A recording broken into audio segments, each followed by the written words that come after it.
मैं doctor Anil Singhal, senior orthopaedic surgeon, Bulandshahr. आज हम चर्चा करेंगे स्पोर्ट्स इंजरी द्वारा घुटने की चोटें, यानी कि नी इंजरी इन स्पोर्ट्स। खेल के दौरान घुटने को चोट लगी। अब ये घुटने का स्ट्रक्चर है, इसमें सामान्य से लेकर के ज़्यादा चोटें गंभीर भी हो सकती हैं। घुटने की चोटों में सामान्य यानी खून का इकट्ठा हो जाना, जिसको हीमार्थ्रोसिस कहते हैं, के साथ साथ लिगामेंट इंजरीज भी हो सकती हैं, कार्टिलेज इंजरीज भी हो सकती हैं, साइनोवियल मेम्ब्रेन भी हो सकती है, नी कैप यानी पटेला का लिगामेंट होता है जिसको MPFL कहते हैं, उसकी भी चोट हो सकती है।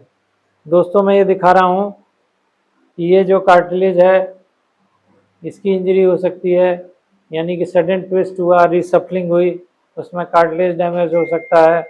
कोलेट्रल मीडियल और लेटरल कोलेट्रल लिगामेंट होते हैं।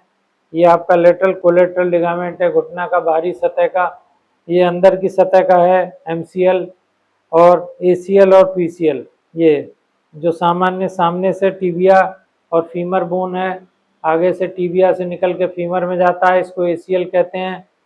टिबिया के पिछले हिस्से से जो लिगामेंट निकल के फीमर में अटैच होता है, ये इसको PCL कहते हैं। ये सारा घुटने को स्थिरता प्रदान करते हैं। फुटबॉल में या कबड्डी में जहाँ भी हम पिवट करते हैं, कभी पॉप या सडन जर्क की आवाज़ आती है तो ये लिगामेंट टूट सकते हैं। जब हमारे पास पेशेंट आता है तो हम इसका एक्सरे और साथ में MRI द्वारा और क्लिनिकल एग्जामिनेशन के द्वारा डायग्नोसिस करते हैं। साथियों, इसके अलावा एक MPFL भी होता है जिसमें नी कैप पटेला एक तरफ डिसलोकेट हो जाती है और ये लिगामेंट डैमेज हो जाता है, जिसको MPFL कहते हैं।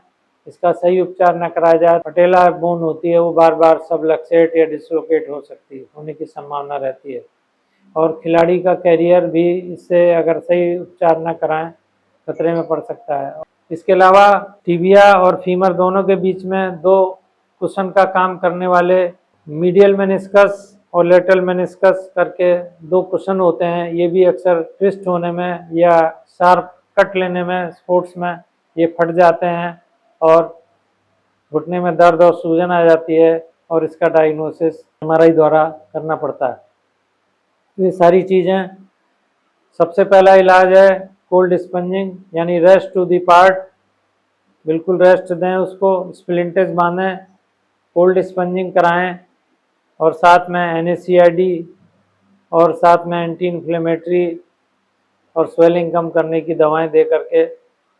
और दोस्तों, इसमें मालिश कतई ना करें, क्योंकि जो ब्लड इकट्ठा होता है वो आसपास फैल जाता है। गर्म सिकाई ना करें, ठंडी सिकाई ही करनी है, और डॉक्टर को दिखा के एक्सरे और MRI कराएं, और ग्रेविटी ऑफ इंजरी या चोट के हिसाब से फिर आगे फर्दर आपका उपचार होगा। और बहुत ही जल्दी अब नई टेक्निक आ गई हैं, सर्जिकल भी और वैसे भी, जिससे कि मरीज का अच्छी से फिजियोथेरेपी हो करके उपचार होकर फिर से अपने खेलने के काम में खिलाड़ी लग जाता है। धन्यवाद।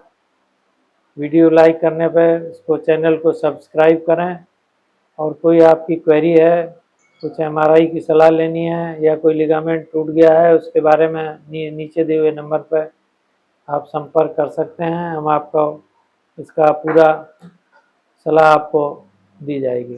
धन्यवाद।